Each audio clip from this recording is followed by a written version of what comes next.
There is this to say regarding the swine flu/epidemic/pandemic, about which you ask. This has nothing to do with one of the stupid conspiracy theories, which are invented, again and again, by panic mongers, know-it-alls and the pathologically deluded, who suspect malicious conspiracies behind any and all events. However, there is something more precise to say about that. In 1918, an influenza/epidemic already raged with the pathogen H1N1, which, within 2 years, demanded around 50 million human lives. Swine flu also stems from this strain of virus.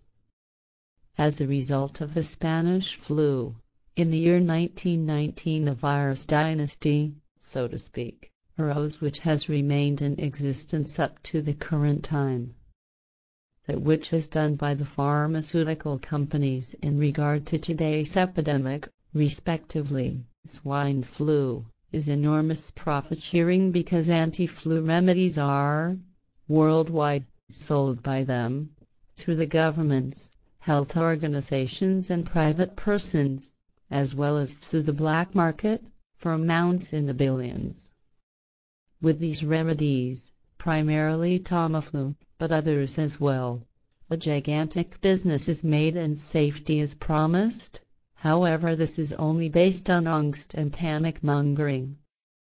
This criminal business idea is based on the evil, angst-producing scenarios which, one does not believe it, are constantly publicized by the WHO, respectively, the World Health Organization, and by health officials and self-styled experts. So, already in the month of April, swine flu was declared the first pandemic in decades, and thereby angst was stirred up. Naturally, the entire pandemic could have been avoided if the governments and the health officials, as well as the actual qualified employees, had immediately prohibited global tourism, and so forth, but that just did not happen. Since the outbreak of the epidemic/flu around 6 months ago, to the end of the month of August, over 1,200 humans died worldwide, which, however, is very much fewer than is demanded by a normal flu. If it is considered that the Earth's population now amounts to over 7.5 billion humans, then the number of those who became ill, those still becoming ill and the dead, stands in absolutely no comparison to the insane mass of Earth's population.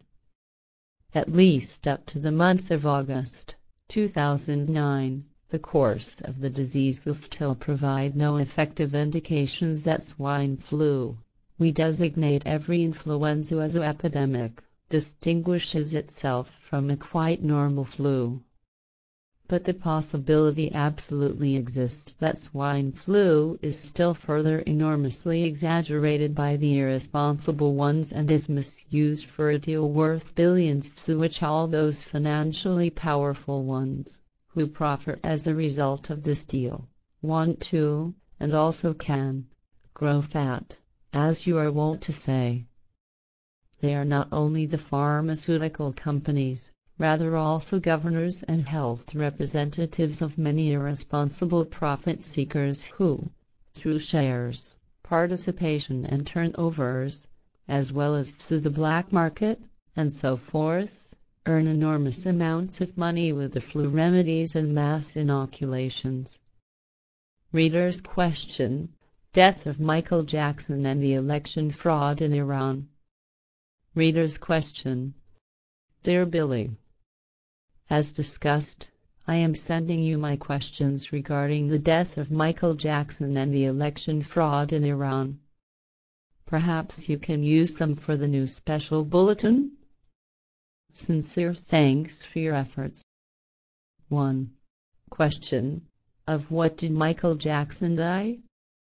And has his untimely death perhaps something to do with him suffering from the pressure of success, or even under the accusation of child molestation, which, however, could never be proven against him in court. Did he have a nervous breakdown? Do you know something more dependable than that which comes through the media? 2. Question. What do you know about the election fraud by Mahmoud Ahmadinejad in Iran? Is the extent and the significance of this election fraud bigger than is generally depicted from the official side? And would Mr. Ahmadinejad have again been democratically elected by the people even without election fraud? And why, actually, does the highest Iranian religious leader, Khomeini, and other state dignitaries stand behind Mahmoud Ahmadinejad? With a hearty Salome. P.S. Keller, Switzerland. Answer. Both questions can be answered with the following contact conversation excerpt of June 14, 2009. Billy says, but how does it stand with the election in Persia, respectively, in Iran?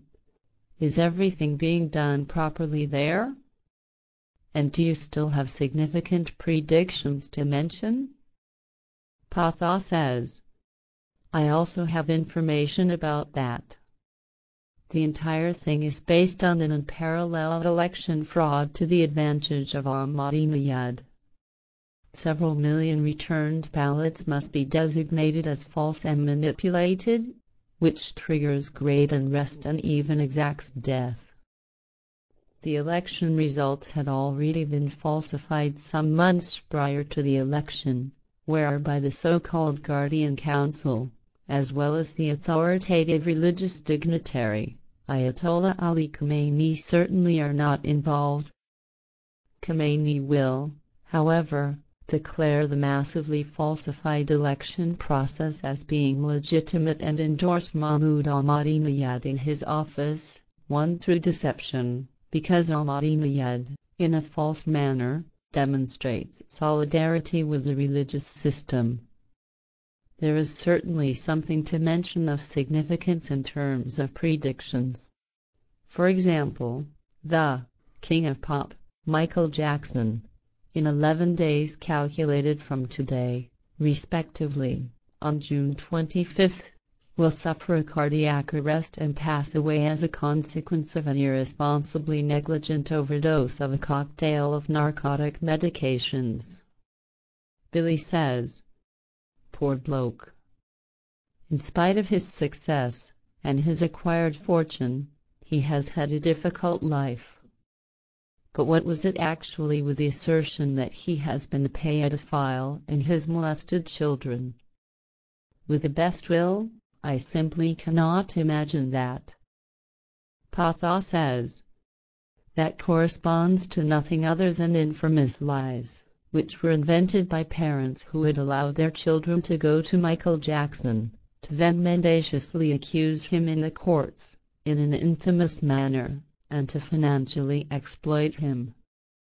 Due to my own interest, I have, at that time, made an effort about these things and determined that none of the assertions corresponded to the truth. Rather, on the contrary, everything was only mendacious inventions in order to draw a financial gain out of it.